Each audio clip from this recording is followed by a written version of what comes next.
E a guerra no Oriente Médio interrompeu até a trajetória de crescimento da economia global. Isso segundo o relatório feito pela OCDE nesta quinta-feira. A organização diz que a quase paralisação dos embarques de petróleo pelo Estreito de Hormuz ameaça elevar a inflação de forma bastante acentuada. A projeção para o PIB mundial, por exemplo, caiu de 3,3% no ano passado para 2,9% em 2026, segundo o relatório. Nós vamos analisar os impactos desses números todos e o cenário para os próximos anos com José Ronaldo, que é professor de economia do IBMEC e CEO da Quantivis. José Ronaldo, que não aparece aqui no CNN Money já há um tempinho, mas hoje veio renovar a carteirinha. É isso mesmo, professor? Boa tarde.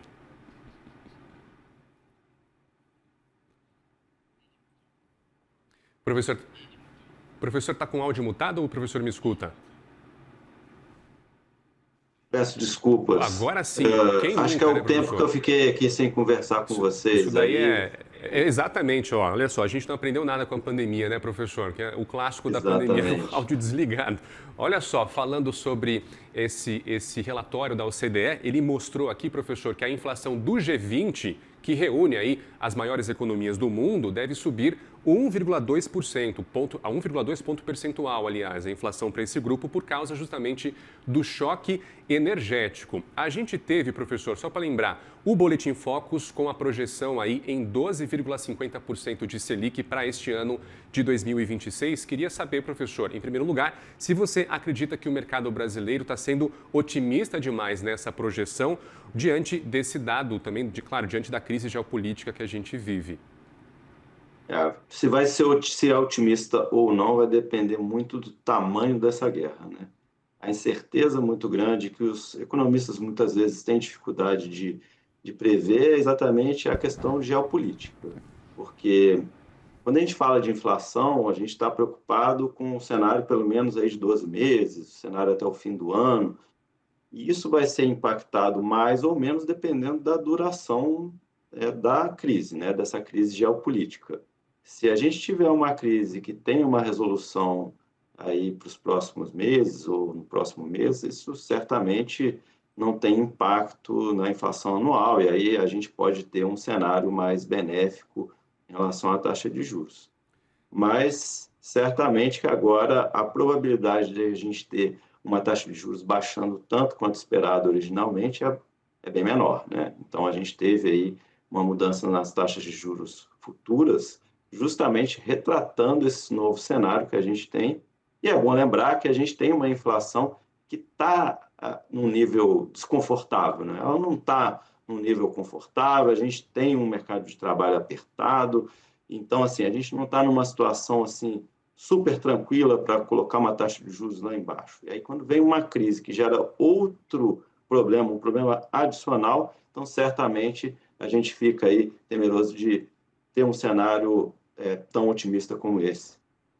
Muito bem, professor. Aqui falando da zona do euro agora, ela teve um corte drástico aqui na projeção da OCDE de crescimento, um corte de crescimento de 1,2% para 0,8%. O senhor enxerga a Europa aí como um elo mais fraco da economia global diante dessa dependência energética aí do conflito do Oriente Médio?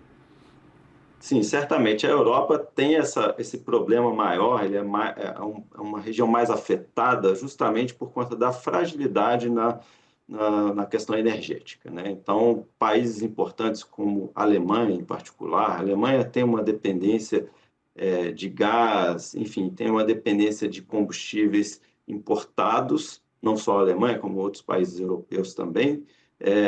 A França, por outro lado, tem muita a coisa da a geração nuclear, que ajuda, né? Ajuda a manter o preço sob controle, ajuda a manter a inflação e a economia em atividade numa situação como essa, né? Atenua o impacto, mas outros países têm uma exposição ao risco nesse sentido muito, muito grande, tá?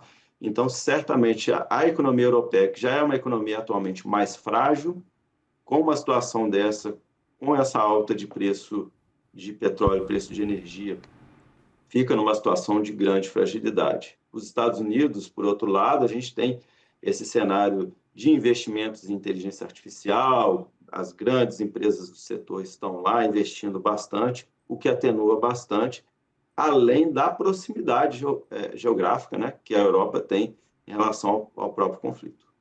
Falando agora da Ásia, professor, é importante a gente falar, claro, da China, que é o principal comprador de petróleo do Irã, que está nessa situação complicada do Estreito de Hormuz e com a guerra como um todo. A OCDE manteve aqui o crescimento em 4,4%, não mexeu na China. Com o Estreito de Hormuz justamente ameaçado, o professor, Pequim consegue manter esse ritmo de crescimento sem gerar uma crise de deflação exportada para o resto do mundo, considerando também, ressaltando que a China é a principal compradora de petróleo dos iranianos?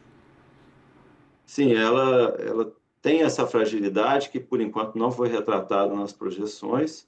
Por outro lado, ela também compra petróleo lá da Rússia, então considera-se que ela consiga ter alternativas, mas é difícil que, num cenário mais grave, num cenário em que essa crise se estenda muito, que ela consiga sair ilesa, porque, de qualquer forma, os preços internacionais em alta muito grande podem atrapalhar, sim, tanto a economia diretamente lá na China, como também a economia internacional, que demanda produtos da China, né? Agora, a China fez aí um aumento muito grande de energia renovável lá, que atenua um pouco esse quadro, embora eles ainda tenham uma dependência muito grande de energia fóssil, né? Então, vamos esperar para ver se esse cenário é otimista ou se está ok, né? Se ainda, apesar desse problema, eles conseguem manter uma taxa de crescimento tão significativa. Embora é bom lembrar que essa taxa de crescimento chinesa, para os padrões chineses recente, é uma taxa, digamos, baixa, né? É difícil a gente, no Brasil, falar de taxa baixa quando a gente está falando de 4% de crescimento, mas no caso da China, dado o histórico das últimas décadas, Exatamente. Professor, falando um pouco dos Estados Unidos, não tem Petrobras para ficar segurando defasagem de preço. Por lá, os preços são reajustados automaticamente. A gente está vendo essas oscilações bruscas do petróleo, só que mesmo com tudo isso no radar, a OCDE projeta uma queda forte aqui da inflação americana, olha só, de 4,2% em 2026 para 1,6% em 2027. Faz sentido para você?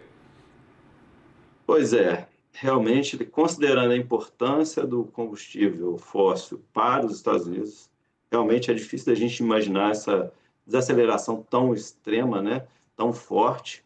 O que eles estão considerando para isso é a questão das barreiras tarifárias às importações, que no ano passado impactaram muito a inflação americana e agora houve essa queda por conta da decisão do Supremo deles lá, né, enfim, da Suprema Corte, né? Então, a Suprema Corte decidiu contra essas barreiras tarifárias e isso tem um impacto de redução de inflação. Isso está sendo considerado por esse relatório deles, tanto para a questão da inflação, como também para a questão do crescimento econômico do país, tá? Porque com os produtos importados mais baratos, isso contribui positivamente para o crescimento e para uma inflação mais moderada. Mas é de se supor que não tão moderada, até porque assim, as previsões do mercado hoje apontam para uma taxa de juros americana